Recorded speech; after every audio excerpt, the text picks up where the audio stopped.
I learned very quickly that silence can be much scarier than yelling. My boss, Devin, had been screaming at people for 3 years straight. It was just his thing. Mess up a report, get yelled at for tea. Devin's screaming fits were legendary at our accounting firm. You could hear him from 3 floors down when he really got going. Everyone dreaded making even the smallest mistake around him. He'd been terrorizing employees for 3 years straight, and nobody had the courage to report him to HR. I once watched him reduce an intern to tears for being 5 minutes late. The poor kid quit the next day. Devin turned bright red when he yelled. He paced behind his desk like a caged animal, slamming his fist down hard enough to rattle his coffee mug. My colleague Cole got a 10-minute screaming session for messing up a report. Another team member endured 20 minutes of verbal abuse for missing a deadline. I was terrified of him like everyone else. I kept my head down, did my work, and tried to stay off his radar. That strategy worked until last Tuesday, when I made the worst mistake of my career. I accidentally sent Patterson's quarterly tax projections to their biggest competitor. Patterson was our biggest client. This mistake could cost us the account and possibly get us sued. Kendra from the Patterson account team discovered the breach immediately. She called me in a panic, then notified Devin. My stomach dropped when I saw Devin's name on my caller ID. My office, now, was all he said before hanging up. The walk to his office felt like my final march to the gallows. I rehearsed apologies in my head, knowing none would be good enough.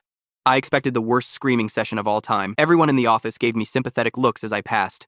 When I entered Devin's office, he was sitting calmly at his desk. No red face, no pacing, no fist slamming. "Sit down, Marcus," he said quietly. His voice was eerily controlled. I sat across from him, waiting for the explosion. It never came. "You sent confidential Patterson tax projections to their competitor," he stated flatly. "Not a question, just a fact." "Yes, I did. It was a terrible mistake. I was working on multiple accounts, and I started explaining." Devin held up his hand to stop me. "This is serious, Marcus. More serious than you realize." He didn't raise his voice once. He just stared at me with cold, calculating eyes. "We'll figure out how to handle this," he said in that same quiet voice. "You can go now." I left his office in a daze. No screaming, no threats, no immediate firing. Cole caught me in the hallway. "You look like you've seen a ghost. What happened in there?" "Nothing," I said. He didn't yell. He barely reacted at all. Cole's eyes widened. "That's not good, man. Not good at all." I nodded, still trying to process what had just happened. The calm was more terrifying than any screaming could have been. Sloan, the senior accountant who'd been mentoring me, pulled me aside later that afternoon. She looked concerned. "I heard about what happened with the Patterson account," she said, "and about your meeting with Devin." I explained how strangely calm he'd been, how he'd barely reacted to news that should have sent him into a rage. Sloane's expression grew more worried. "Marcus, listen to me. When Devin stops yelling, that's when you need to worry." "What do you mean?" I asked. "Yelling is just Devin losing control. When he's quiet like that, it means he's planning something," she explained. A chill ran down my spine. "Planning what?" "I don't know," Sloan said, "but be careful. Document everything you do. Watch your back." That night, I couldn't sleep. I kept thinking about my job security and the Patterson account. What was Devin planning? Why hadn't he fired me on the spot? The questions circled in my mind without answers. I thought about reaching out to Alana in HR but decided against it. I needed more information first. The next morning, Tessa from payroll avoided eye contact with me in the break room. We usually chatted every morning, but today, she hurried past like I was invisible. Something was definitely wrong. The quiet aftermath of my mistake felt more dangerous than any screaming fit. I checked my email constantly for meeting requests or warnings. Nothing came through, which only made me more anxious. By the end of the day, I was convinced Devin was building a case against me. His unusual calm wasn't mercy, it was calculation. I needed to prepare myself for whatever was coming. The Patterson account mistake was bad, but Devin's response was worse. The silence was deafening, and in that silence, I heard the clear message that my days at the firm were numbered. I noticed something strange happening at work the next day. People were having meetings without me. These weren't just random gatherings, they were Patterson account meetings I should have been included in. I walked past the conference room and saw Devin gesturing at a whiteboard. Kendra was there, taking notes. So were 3 other team members who usually worked with me. Nobody had sent me a calendar invite. Nobody had mentioned anything about strategy sessions for our biggest client. When they saw me looking through the glass, Devin quickly closed the blinds. The message was clear. I wasn't welcome anymore. In the break room later that morning, Tessa from payroll practically ran when she saw me. We usually chatted about weekend plans while making coffee. "Morning, Tessa," I said, trying to sound normal. She mumbled something and hurried away without looking at me. That's when I noticed the security badge logs posted on the bulletin board. They were never displayed publicly before. The logs showed after-hours access to the building. My name was highlighted on several entries from the past week. I frowned at the paper. I hadn't been in the office after hours in months. Someone was using my security badge when I wasn't there, or someone had falsified the logs to make it look that way. Early Tuesday morning, I arrived at the office earlier than usual. I wanted to get ahead on some work before the day started. The lights were already on in my section when I got there. I heard drawers opening and closing near my desk. I rounded the corner to find Devin hunched over my desk, rifling through my bottom drawer. He jumped when he saw me. "Marcus," he said, straightening up quickly. "You're in early." I set my bag down slowly. "What are you doing at my desk?" "Looking for the Patterson files," he said. His eyes darted to the side, a clear tell he was lying. "The Patterson files are all digital," I replied. "They're on the shared drive." Devin nodded too quickly. Right, I forgot. Well, good talk." He walked away without another word. I checked my drawers immediately, but couldn't tell if anything was missing. On Thursday, Jake from IT stopped by my desk. He looked uncomfortable, shifting his weight from foot to foot. "Hey man," he said quietly. "I thought you should know. Devin asked us to pull copies of all your work emails from the past 6 months. My stomach dropped. "What? Why?" Jake shrugged. "He said it was for a routine security audit, but we don't do those, and he only asked for yours." I thanked Jake for the heads up. He'd risked his job by telling me. That night, I researched company policies on termination and disciplinary procedures. The employee handbook was clear about the steps required. There needed to be documented performance issues. There needed to be written warnings. There needed to be opportunity for improvement. I'd never received any of those things. My performance reviews had always been excellent. The next morning, I tried to speak with Alana from HR. She was usually friendly and approachable, but today she seemed nervous. "I can't discuss this with you, Marcus," she said when I asked about termination procedures. Her eyes kept darting toward Devin's office. "Is something going on that I should know about?" I asked directly. Alana gathered her papers quickly. "I have a meeting. Sorry, I found Sloan in the copy room later that day. She pulled me into an empty conference room when I told her what was happening. Document everything," she said firmly. "Times, dates, what was said. Keep copies at home, not just on your work computer."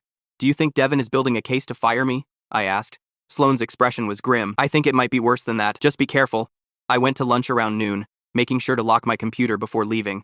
I always locked it as a matter of habit. When I returned an hour later, something felt off about my desk. Nothing was visibly disturbed, but my chair was at a slightly different angle.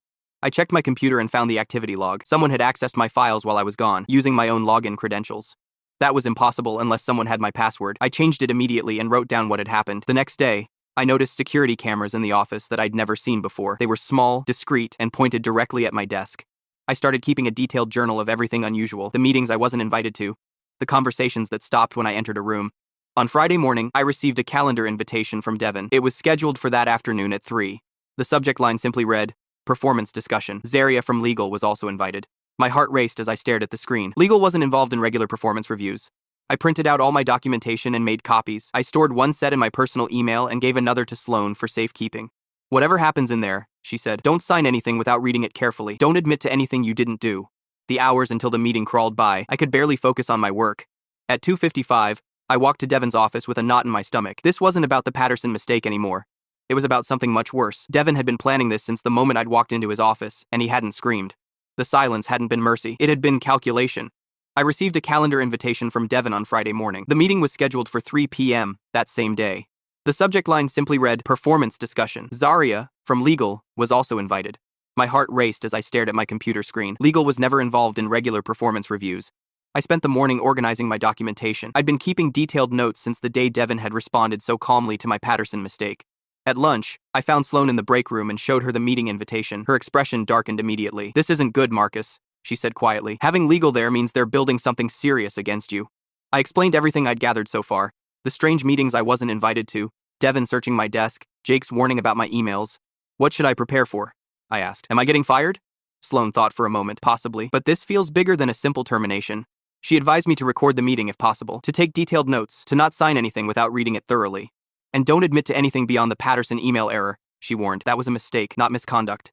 The afternoon dragged by painfully. I could barely focus on my work as the clock inched toward 3. At 2:55, I gathered my notebook and headed toward Devin's office. My palms were sweating. My mouth felt dry. Devin's door was closed when I arrived.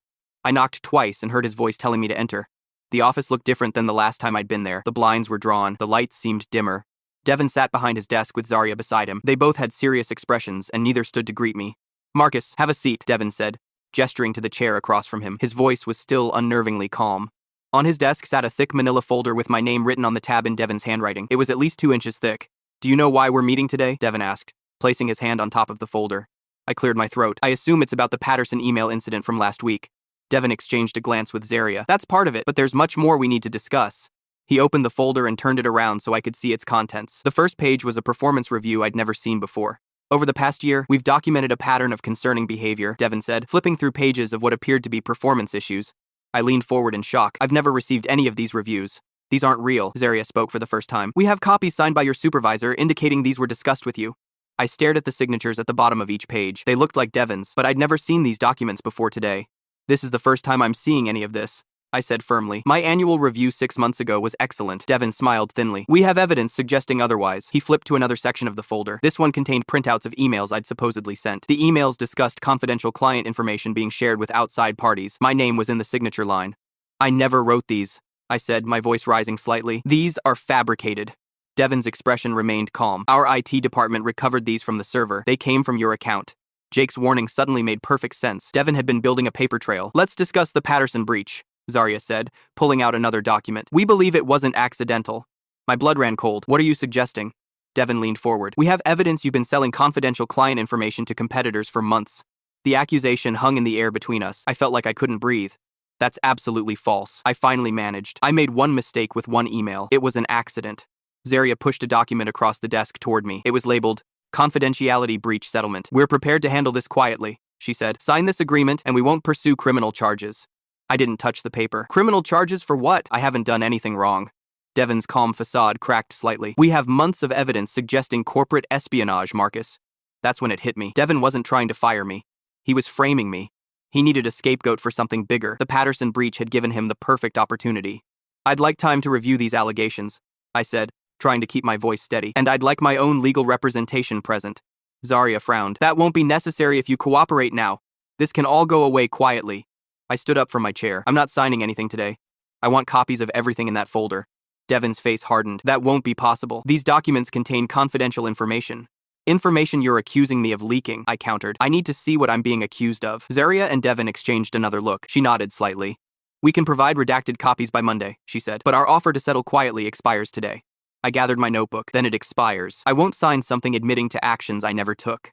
Devin closed the folder with a sharp snap. You're making a serious mistake, Marcus. No, I said, finding my courage. You made the mistake. These documents are fabricated, and I can prove it. I had no idea if I actually could prove it, but I needed time to think, to plan. We'll see you Monday morning, Zarya said coolly, with or without your own counsel. I left the office with my head spinning. The thick folder of fabricated evidence had blindsided me completely. In the hallway, Cole saw my face and immediately pulled me into an empty conference room. What happened? He asked. You look like you're about to pass out. I sank into a chair. Devin is framing me for corporate espionage. He has a folder full of fake evidence. Cole's eyes widened. Jesus, what are you going to do? I need to talk to Sloan, I said, and I need a lawyer, a real one, not the company's counsel. I spent the rest of the afternoon in a daze. The accusations were so outlandish, yet Devin had clearly been planning this for days. The Patterson email mistake hadn't been the beginning. It had simply accelerated whatever scheme Devin had already set in motion. I found Sloan as she was leaving for the day. Her face grew increasingly concerned as I explained what had happened. This is worse than I thought, she said. Devin isn't just trying to fire you. He's setting you up to take a fall for something bigger. I nodded, the reality of my situation sinking in. I need to figure out what he's really covering up.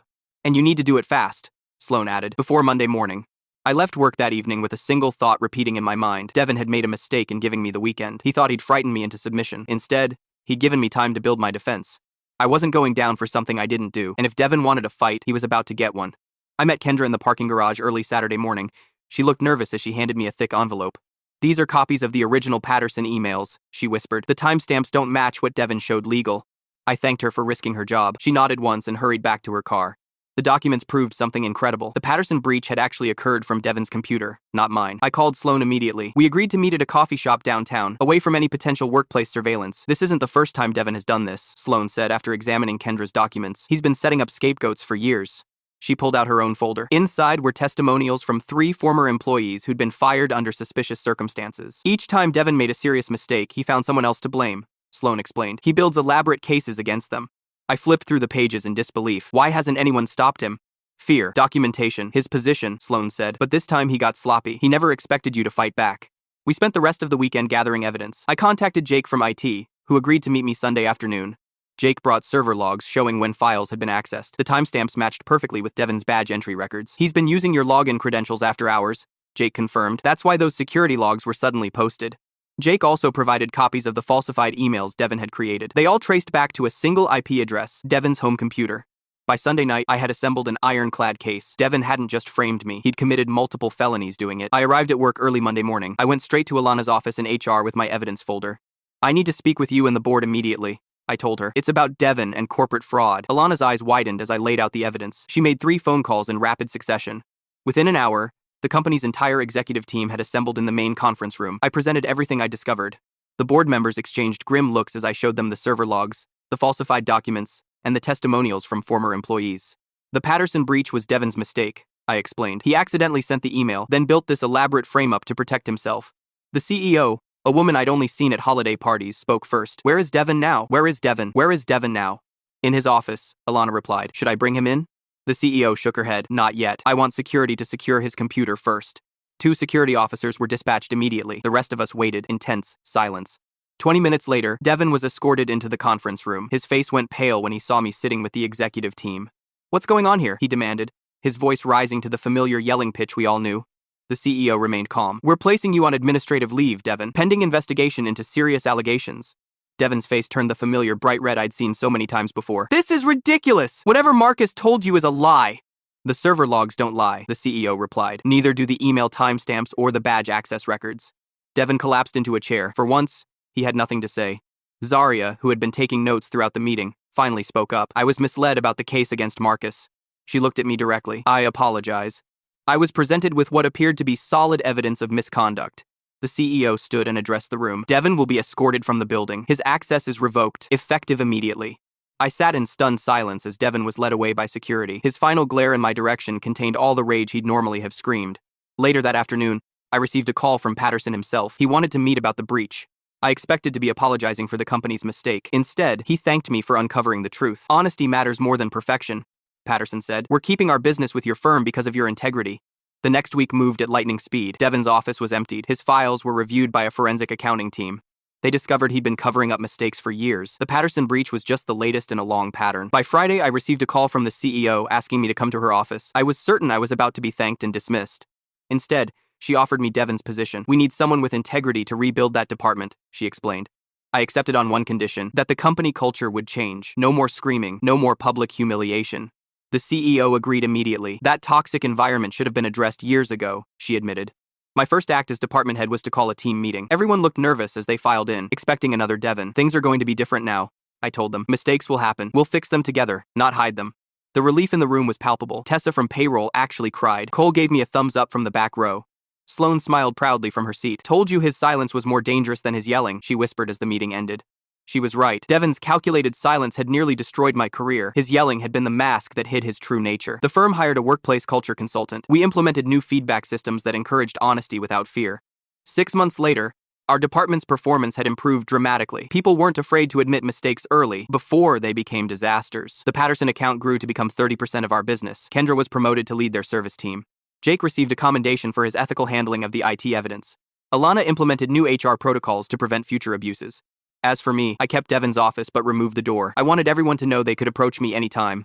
The walls were thin enough that people could hear conversations, but never yelling. That sound was permanently banned from our floor.